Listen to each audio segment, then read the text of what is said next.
একদল মুসলমান অন্য দলে মুসলমানদেরকে নানা বাজে উক্তি দিয়ে ডাকাডাকি করে, বিকৃত নামে ডাকে, বিকৃত উপাধি দেয়, খারাপ কথা বলে, অমুকের দালাল তমুকের দালাল ইত্যাদি ধারণা করে কথা বলে।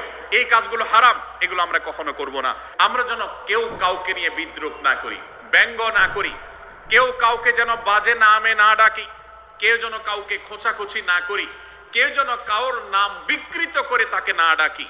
ভাইরা আমার, এই আয়াতটি আমি শুরুতে তেলাওয়াত করেছি। আল্লাহ বলেছেন, ইয়া আইয়ুহাল্লাযীনা আমানু লা ইয়াসখার কওমুম মিন কওমিন আসা আন ইয়াকুনু খায়রাম মিনহুম।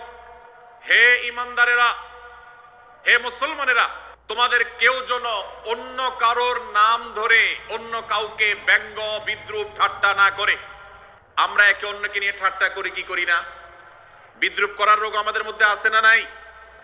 ভাইরা আমার, জাগতিক বিষয় তো আছেই, এমনকি দুর্ভাগ্যজনক বাস্তবতা হলো ধর্মের নামে, ইসলামের নামে একদল মুসলমান অপর দল মুসলমানকে নিয়ে হাসি, ব্যঙ্গ, বিদ্রুপ, রাশাহাসি এবং নাম বিকৃত করা এবং খোঁচাখুচি করা, এই কাজগুলো আমাদের মধ্যে আছে না নাই?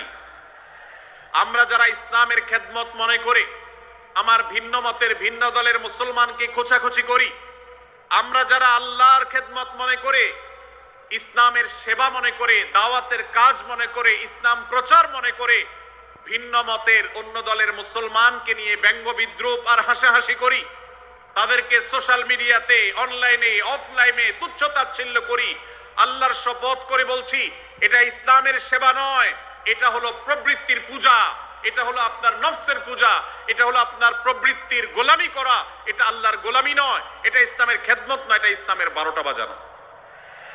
ভাইরা আমার, কোন অবস্থাতে একজন মুসলমান অন্য মুসলমানকে নিয়ে ব্যঙ্গ বিদ্রুপ করতে পারে না।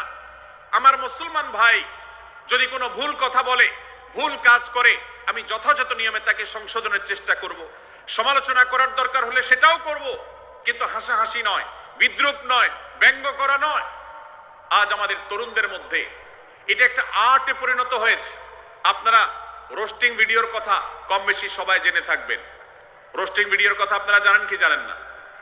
ভাইরা আমার, রোস্টিং ভিডিও নামটা দেখেন, অর্থাৎ কাউকে রোস্ট করা। আমরা মুরগি রোস্ট করার কথা জানি, এখন মানুষ রোস্ট করার সিস্টেম শুরু হয়েছে। একজন মানুষের কোনো ভুল কিছু পেয়েছেন, অবশ্যই আপনি সমালোচনা করবেন। আপনি একজন মুসলমান হিসেবে জানতে হবে কারোর ভুলের সমালোচনার মূলনীতি আছে। মূলনীতি আছে না নেই? কোরআন এবং সুন্নাহর বাতানো যে প্রিন্সিপাল, সেটাকে লক্ষ্য করে, সেটাকে আমলে নিয়ে, সেটাকে ধরে ধরে যদি আপনি সমালোচনা না করেন, তাহলে আপনার এই সমালোচনা